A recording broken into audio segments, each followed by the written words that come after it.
El 19 de agosto de 2017 amaneció sin sorpresas. Ashley Carroll, residente de un suburbio tranquilo en Bloomington, Illinois, se despidió de su esposo con un beso breve y una frase cotidiana: «Voy a casa de mi hermana en Rochester». Eran las 8:07 de la mañana cuando su todoterreno Toyota Highlander salió del camino de entrada.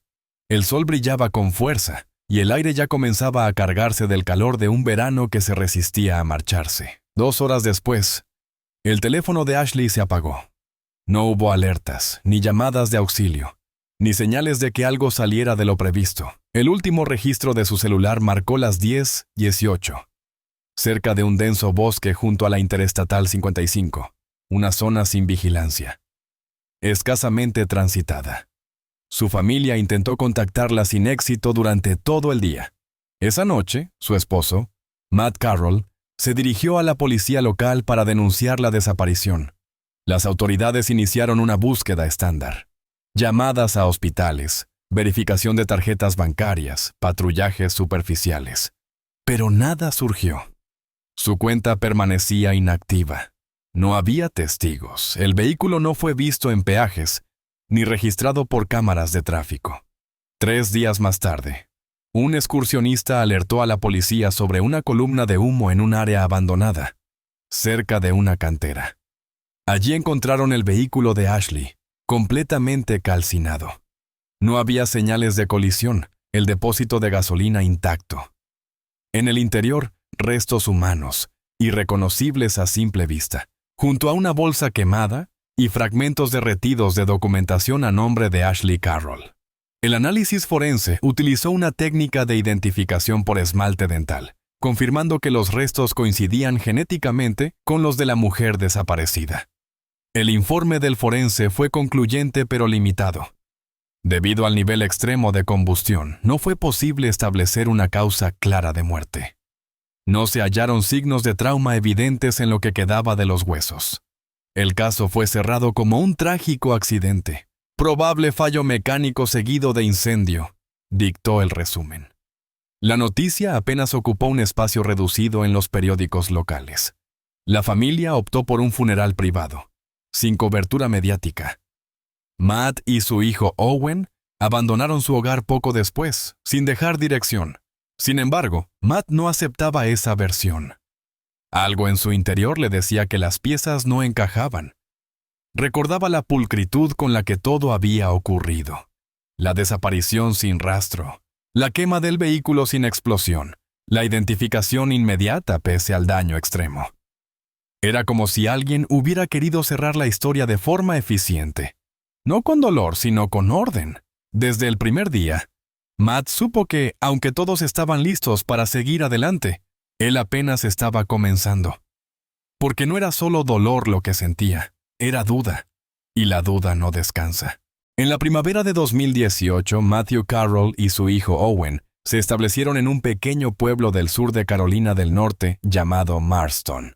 Era un lugar apartado, sin mayores atractivos turísticos ni vida nocturna, lo que lo convertía en un sitio ideal para alguien que buscaba desaparecer discretamente. Matt alquiló una casa de madera en las afueras del municipio, cerca de una antigua vía ferroviaria en desuso. El contrato fue firmado con un nombre falso, y los pagos se realizaron en efectivo. No dio detalles personales al agente inmobiliario ni respondió preguntas. Solo pidió privacidad. Al poco tiempo, consiguió empleo como mecánico en un taller familiar, propiedad de un hombre mayor que valoraba más la puntualidad que la conversación. Matt trabajaba de lunes a sábado sin hablar de su pasado. Su habilidad con motores y su actitud reservada le valieron la confianza mínima necesaria para no levantar sospechas. En el taller, lo conocían como el tipo callado de fuera del estado. Evitaba las invitaciones sociales, mantenía su teléfono sin aplicaciones y jamás usaba redes sociales. No dejaba cabos sueltos. Owen fue inscrito en la escuela pública local, donde su comportamiento atrajo la atención del personal casi de inmediato. No respondía a preguntas en clase, evitaba el contacto visual y permanecía solo durante los recreos. El psicólogo escolar redactó un informe preliminar. posible mutismo selectivo con componentes de estrés postraumático. Recomendó seguimiento, pero Matt declinó con cortesía y firmeza. No era desinterés, sino desconfianza. Desde la tragedia en Illinois, Matt había aprendido que el sistema no protegía a quienes más lo necesitaban. Por las noches, después de acostar a su hijo, Matt se encerraba en el pequeño despacho que había improvisado en el sótano. Sobre una mesa plegable reposaban carpetas con informes, mapas satelitales, capturas de video de cámaras de seguridad y copias de los documentos policiales del caso. Había repasado esos archivos decenas de veces, pero ahora empezaba a notar detalles antes pasados por alto. Incongruencias horarias, desplazamientos ilógicos, patrones de conducta atípicos. Se detuvo especialmente en el trayecto registrado del vehículo de Ashley. Algunos giros no coincidían con su ruta habitual. Parecía como si alguien más hubiese estado al volante. En una carpeta marcada con tinta roja, estaban los nombres de personas vinculadas indirectamente al caso. Uno destacaba: Robert Bishop.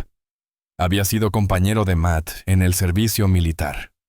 No mantenían contacto desde hacía años, pero lo recordaba como alguien meticuloso, discreto y hábil en logística.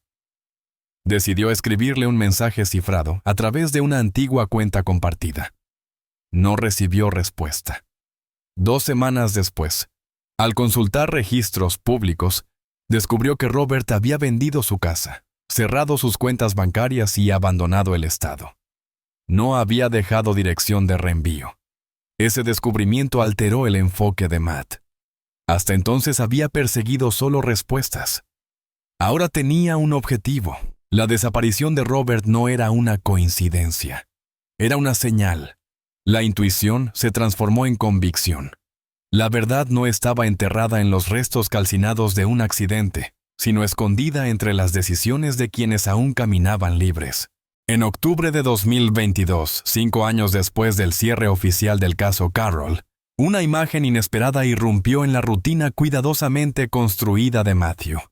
Mientras revisaba por casualidad el perfil de un fotógrafo especializado en bodas, encontró una publicación reciente tomada en Sarasota, Florida. En la foto, tomada al atardecer frente al océano, una pareja posaba abrazada. Él vestía un traje claro, ella un vestido blanco sin mangas. El rostro de la mujer estaba ligeramente girado, pero suficientes rasgos coincidían para detener la mirada de Matt. Una marca apenas visible bajo el ojo izquierdo, la forma del mentón, una expresión que él conocía de memoria. El texto acompañante decía: Miranda y Rob. Ceremonia íntima en la bahía. El nombre de la mujer no coincidía con ninguno de los alias conocidos de Ashley. Aún así, Matt realizó una búsqueda rápida utilizando herramientas de acceso abierto.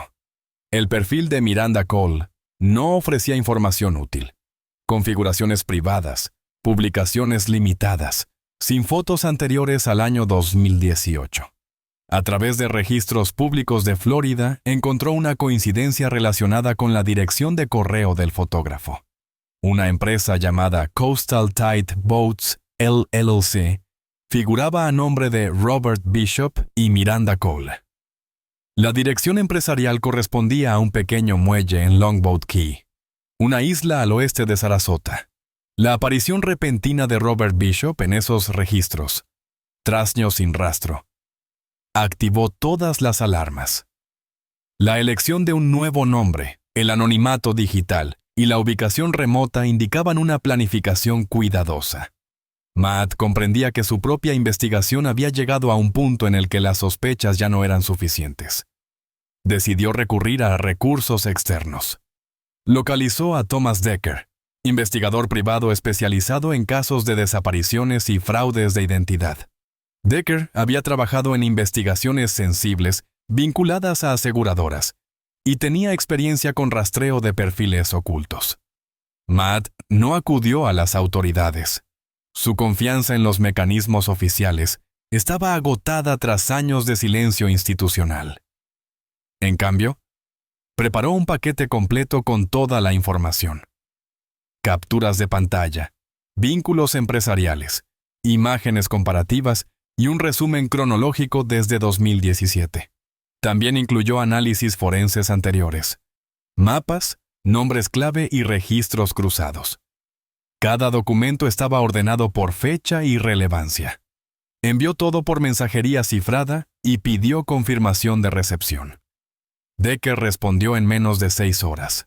Confirmó el inicio del trabajo y programó un desplazamiento inmediato a Sarasota. La decisión de Matt no fue impulsiva. Había medido los riesgos, valorado las posibles consecuencias legales y personales. Lo que buscaba no era venganza ni exposición mediática. Buscaba coherencia. El hallazgo de la imagen no solo removía una herida, sino que introducía una nueva dimensión al caso.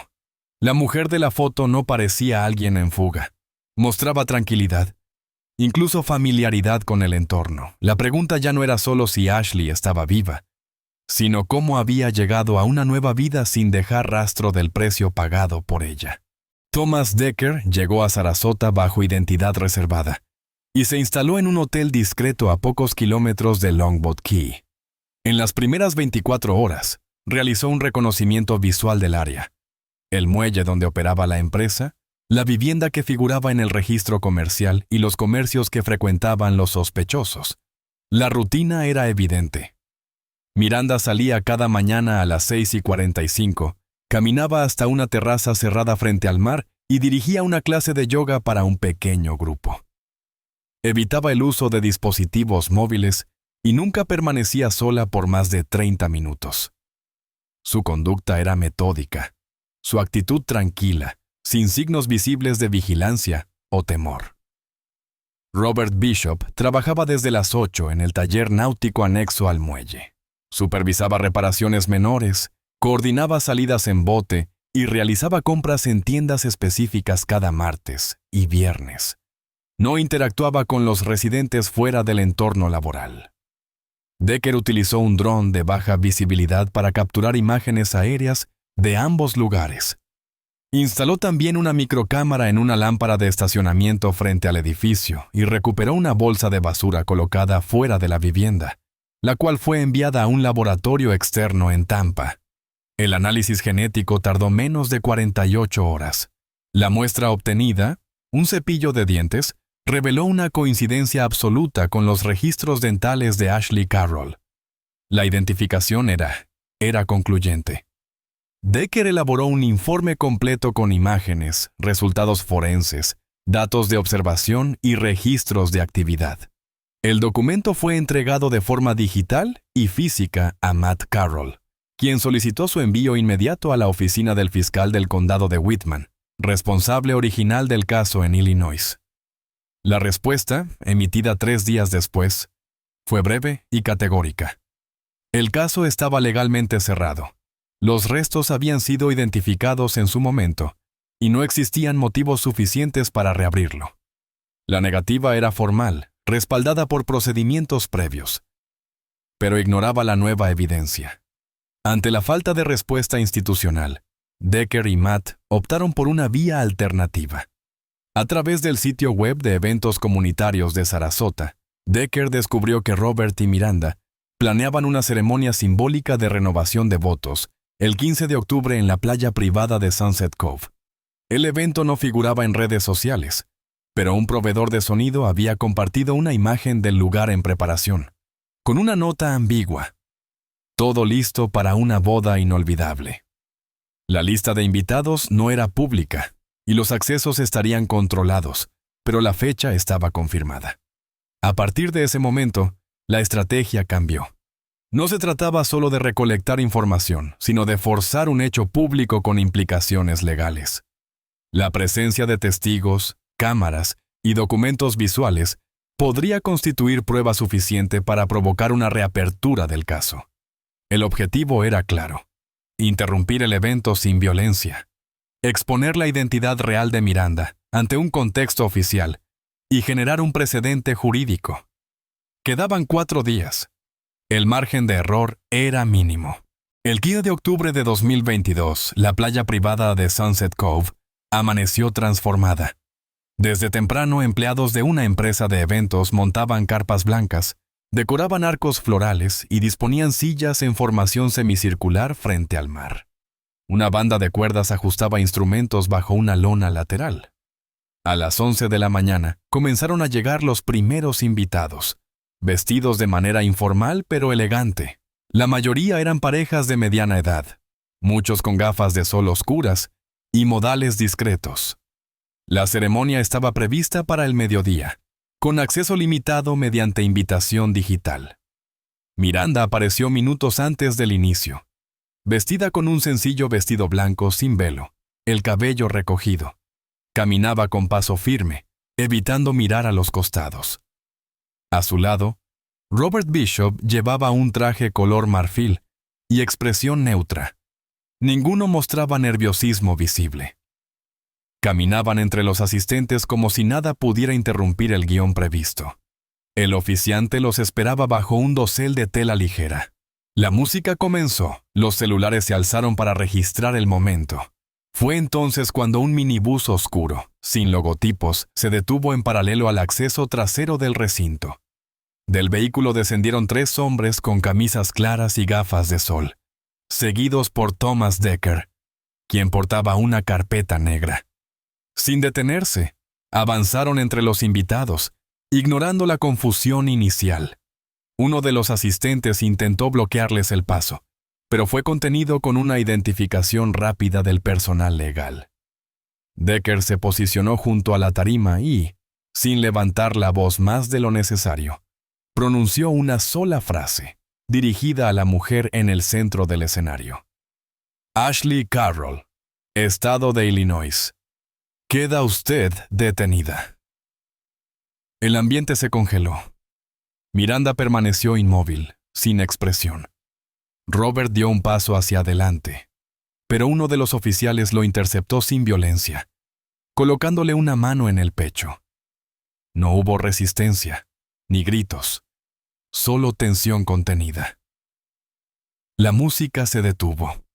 La mayoría de los invitados bajaron los teléfonos. Algunos comenzaron a alejarse en silencio. La ceremonia se disolvió sin palabras. Miranda fue retirada del lugar por las autoridades para ser conducida a la comisaría, sin mayores incidentes y fuera del alcance del público. Robert fue detenido a unos metros, separado intencionadamente para evitar intercambio verbal. En la comisaría de Sarasota, Ashley confirmó su identidad legal y relató, en términos generales, la participación en su desaparición. Reconoció que la escena del vehículo fue planeada, que el cuerpo hallado no le pertenecía y que todo se hizo con la intención de comenzar una vida nueva. Sin embargo, se negó a declarar sobre la identidad de la mujer fallecida. Su declaración fue suficiente para iniciar una revisión judicial inmediata del caso Carroll en Illinois. Mientras tanto, las autoridades locales iniciaban la coordinación con fiscales federales para analizar el material probatorio. 3 días después, una pieza clave fue recuperada. Una grabación de seguridad correspondiente a una estación de servicio en la ruta I-55, fechada en el día de la desaparición original. En la imagen, Robert Bishop aparece interactuando con una mujer desconocida. Esas imágenes reconfiguraron el caso desde una desaparición hacia algo más grave. La grabación recuperada correspondía a una cámara de seguridad instalada en una estación de servicio a la altura del kilómetro 162 de la Interestatal 55, a escasos 20 minutos del último punto conocido del trayecto de Ashley Carroll. El video, con fecha y hora verificables, mostraba una escena de 7 minutos. Robert Bishop se acercaba a una mujer sentada en el bordillo lateral del local, le ofrecía una botella de agua y, tras una breve conversación, la invitaba con un gesto tranquilo a subir a su vehículo. No hubo señales de forcejeo ni presión visible. La mujer, vestida con ropa amplia y el rostro parcialmente cubierto por una gorra, aceptaba. Ambos, que se alejaban en dirección norte, fuera del alcance de la cámara. Las imágenes fueron analizadas cuadro a cuadro por el FBI. Las autoridades descartaron que se tratara de Ashley. La complexión, las proporciones corporales y ciertos rasgos descartaban esa posibilidad. A través de herramientas biométricas y software de reconstrucción facial, se intentó identificar a la mujer, sin éxito. La base de datos nacional no ofrecía coincidencias en registros policiales, sanitarios ni migratorios. Las huellas digitales extraídas de los restos hallados en el vehículo seguían sin corresponder a ninguna persona registrada. Un nuevo informe forense, esta vez encargado por el Departamento de Justicia, concluyó que la víctima encontrada en el interior del todoterreno había muerto antes del incendio. Aunque los restos estaban gravemente calcinados, pudieron detectarse. El informe forense reveló que la víctima había fallecido antes del incendio, sin poder determinar con precisión la causa de muerte por el estado avanzado de deterioro. Tampoco se hallaron restos de sustancias narcóticas. Sin embargo, en el cuerpo se identificaron. Se detectaron algunas marcas físicas que fueron analizadas por expertos para intentar determinar la identidad de la víctima, sin resultados concluyentes. La denominación provisional fue mantenida: Jane Doe.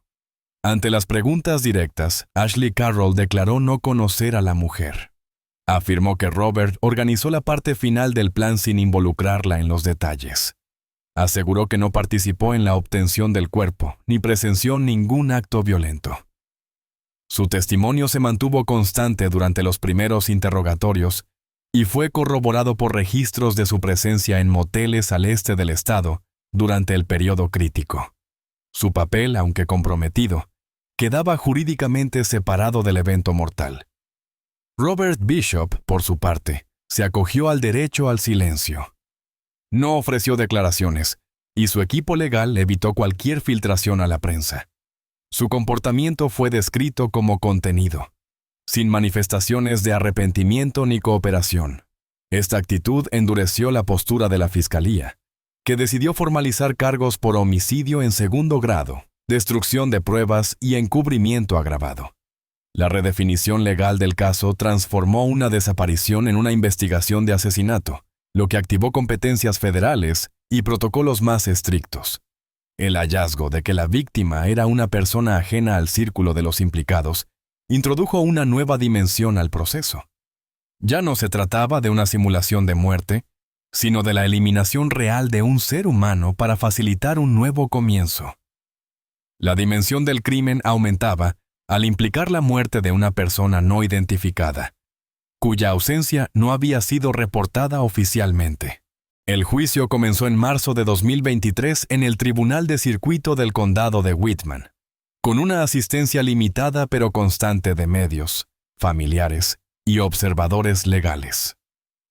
Ashley Carroll fue acusada formalmente de falsificación de identidad, destrucción y ocultamiento de un cadáver y complicidad en homicidio. Robert Bishop enfrentó cargos más severos: homicidio en segundo grado, alteración de la escena del crimen y fraude agravado a aseguradoras.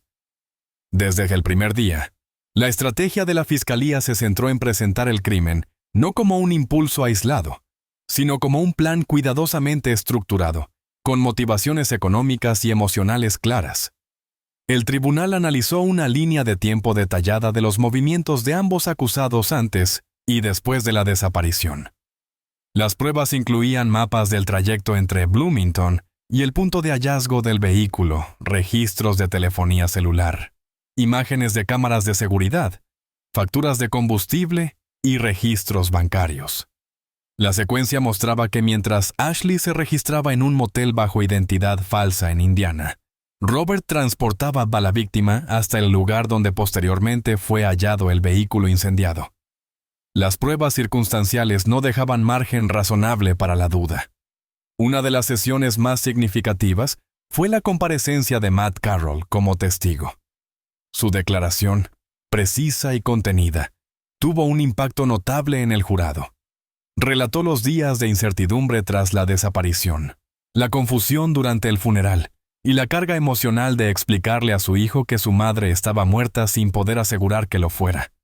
Detalló los años de silencio institucional, su traslado a otro estado y la investigación personal que emprendió en solitario. Su testimonio no buscaba dramatismo, pero evidenció el daño psicológico que el acto había infligido en quienes quedaron atrás. Owen Carroll, que entonces tenía 15 años, asistió únicamente a una de las audiencias, sentado en la última fila, acompañado por personal de protección de menores. No intervino, no expresó reacción alguna. Su presencia fue simbólica, pero suficiente para subrayar la dimensión humana del caso. La defensa intentó argumentar que Ashley había sido manipulada emocionalmente por Robert, que su participación fue pasiva y que no tenía conocimiento pleno de la identidad de la víctima. La fiscalía respondió con evidencia material de su implicación logística, así como mensajes recuperados de dispositivos antiguos que mostraban una planificación conjunta. Thomas Decker, en calidad de testigo experto, presentó el dossier completo de su investigación. Incluyó registros fotográficos, análisis genéticos y observaciones documentadas. Su intervención consolidó la credibilidad del proceso y neutralizó cualquier alegato de fabricación de pruebas. El jurado deliberó durante 4 días. Finalmente, se declaró culpabilidad en todos los cargos. El tribunal calificó los hechos como una conspiración premeditada, con móviles económicos y personales, ejecutada con plena conciencia de las consecuencias. La sentencia se programó para marzo de 2024. El proceso judicial había terminado, pero las secuelas apenas comenzaban. El 3 de marzo de 2024, en el Tribunal del Condado de Whitman, se leyó la sentencia final en el caso Carroll Bishop. El juez principal, después de una sesión de más de 3 horas, dictó condenas diferenciadas para los acusados, atendiendo a los cargos probados y a los niveles de implicación directa en los hechos. Ashley Carroll fue sentenciada a 25 años de prisión sin posibilidad de libertad condicional anticipada. La resolución consideró su papel clave en la ejecución del plan de desaparición, el uso de identidad falsa, la colaboración en el ocultamiento de un cadáver y su silencio prolongado frente a un homicidio. Aunque no fue hallada culpable de asesinato directo, su cooperación activa en la construcción del encubrimiento fue calificada como agravante. Robert Bishop recibió una condena de 18 años de prisión, con opción de revisión judicial tras 12 años, sujeto a evaluación psicológica y conducta penitenciaria. El tribunal no logró demostrar intención premeditada de matar, lo que excluyó la figura de asesinato en primer grado. Sin embargo, la evidencia confirmaba que Robert fue quien ejecutó los actos materiales que provocaron la muerte de la víctima, identificada oficialmente solo como Jane Doe. La falta de colaboración, su negativa a declarar y el intento de comenzar una nueva vida bajo identidades alteradas fueron considerados elementos determinantes para la condena. El fallo también reconoció la imposibilidad de establecer la identidad de la mujer fallecida, lo que impidió avanzar en la restitución legal o familiar. A efectos judiciales, la víctima quedó registrada como caso A107-322, sin antecedentes conocidos ni vínculos identificables. Se ordenó el entierro formal de los restos en un cementerio estatal bajo la nomenclatura oficial de no reclamado, sin ceremonia pública. No se autorizó publicación de imágenes ni difusión de datos sensibles. Matthew Carroll se retiró de la sala antes de que terminara la lectura completa de la sentencia. Estuvo presente durante todo el juicio, pero decidió no permanecer para la última formalidad. Su hijo, Owen, no asistió a la audiencia final. Tras el proceso, fue inscrito en un programa de protección de menores.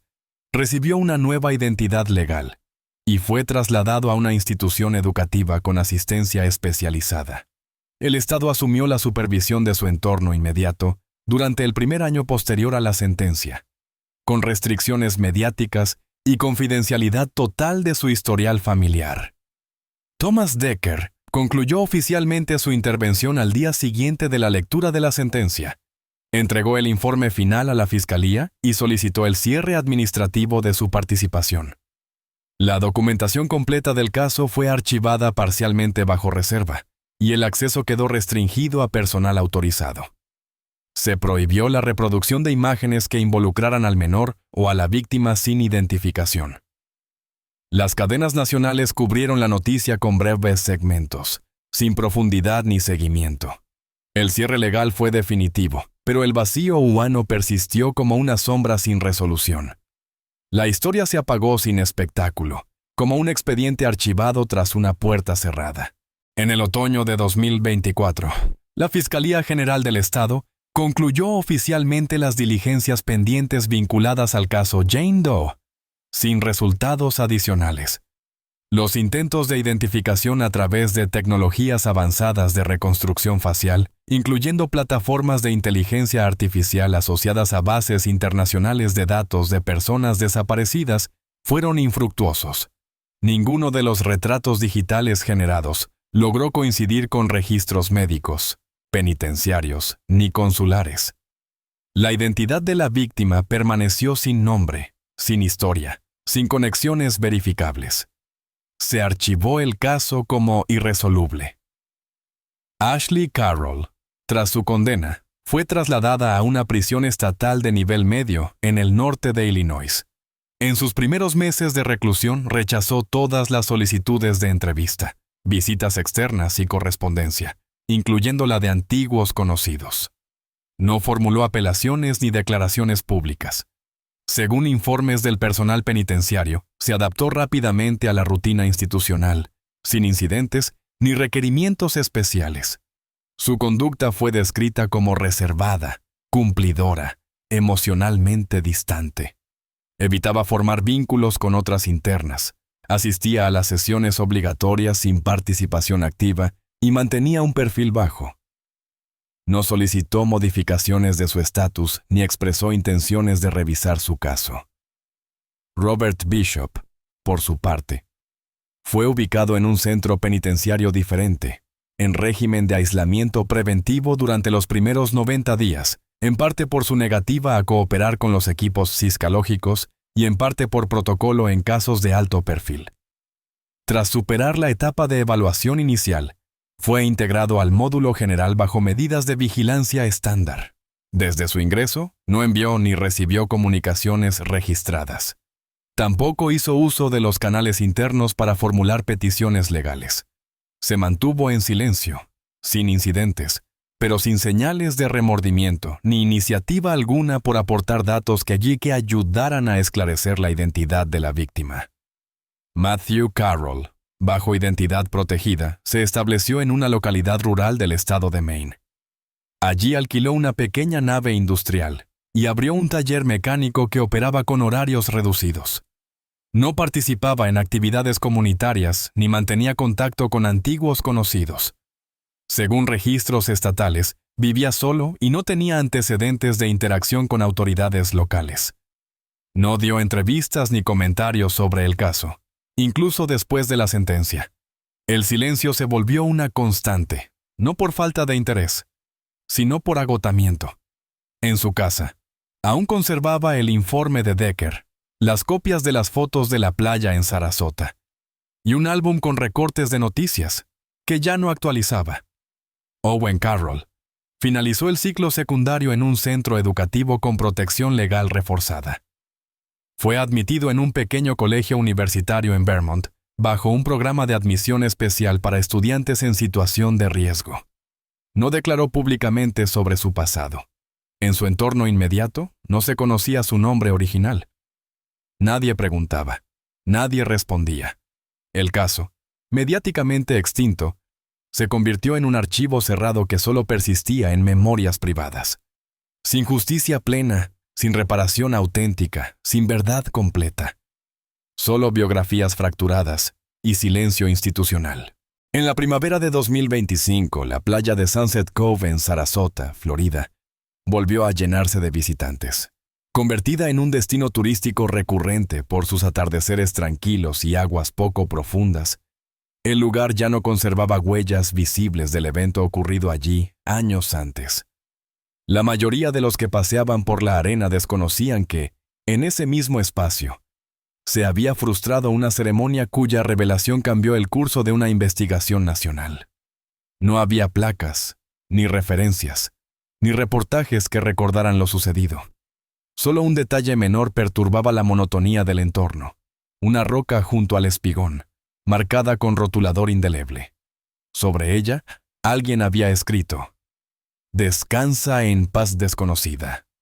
Con el paso del tiempo, la piedra se convirtió en un punto de observación silencioso. Algunos la fotografiaban, otros se sentaban junto a ella sin saber su origen. No hubo intenciones oficiales de retirarla. No era un monumento, ni un memorial. Era apenas un rastro espontáneo, dejado por una mano anónima. La inscripción no llevaba fecha ni firma. Nadie la reclamó. Nadie preguntó por ella, pero en cierto modo representaba lo que el expediente judicial no pudo: un gesto mínimo de reconocimiento a una vida sin nombre. Thomas Dekker abandonó la profesión pocos meses después del juicio. Eliminó sus perfiles digitales, cerró la oficina y transfirió la licencia sin dejar datos de contacto. Su último informe, entregado a la fiscalía, fue breve y técnico, sin observaciones adicionales. Rechazó toda solicitud de colaboración mediática. No apareció en programas, no dio entrevistas. Para los registros públicos, simplemente se retiró. Para quienes lo conocían, eligió desaparecer de la narrativa. Su papel había sido funcional, no emocional. Pero quienes revisaron sus notas advirtieron algo particular: una foto impresa de la roca con la inscripción, guardada entre los documentos personales que dejó en la oficina antes de cerrarla. Matthew Carroll mantuvo su rutina en el taller de Maine. Trabajaba solo, sin empleados ni socios, atendiendo reparaciones menores de vehículos en una zona rural sin tránsito significativo. No figuraba en redes sociales, no renovaba licencias comerciales más allá de lo mínimo requerido y no respondía a correspondencia externa. Su silencio no era aislamiento voluntario, sino consecuencia de una verdad revelada que no trajo consuelo. La justicia había seguido su curso, pero la ausencia no se compensaba con condenas. Para él, la pérdida no tenía una forma fija, sino que se manifestaba en cada instante cotidiano donde la memoria interrumpía la normalidad. Ashley Carroll, recluida, permanecía bajo observación clínica periódica. No tenía reportes disciplinarios ni peticiones abiertas. Su expediente no mostraba actividad relevante. Robert Bishop continuaba en la misma prisión, sin modificaciones de régimen ni declaraciones. Ninguno de los dos aportó nuevos datos sobre la víctima no identificada.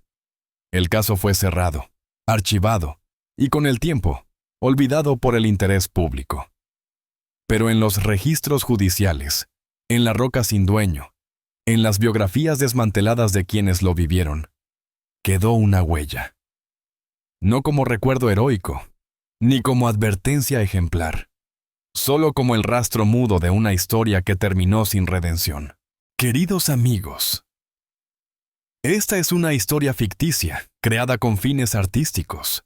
Sin embargo, los hechos que aquí se narran bien podrían suceder en la vida real, pues están basados en emociones humanas profundas y, a veces, destructivas. Los celos, la pasión, el resentimiento. Este relato muestra cómo un solo paso en falso puede llevar a la tragedia. No justificamos ni respaldamos el comportamiento de los personajes. Por el contrario, esta historia condena toda forma de violencia, manipulación y crueldad. A través de sus escenas, queremos invitar a la reflexión sobre los límites personales, la confianza y el alto precio que puede tener una decisión impulsiva. Por favor, no imiten lo que han visto en este video. Todo lo mostrado es una interpretación artística. Si están enfrentando una situación de peligro o conocen a alguien que lo esté, no duden en acudir a las autoridades o servicios de ayuda. Recuerden, la ayuda real existe y no están solos. Cuídense mucho y protejan a sus seres queridos. Gracias por su atención.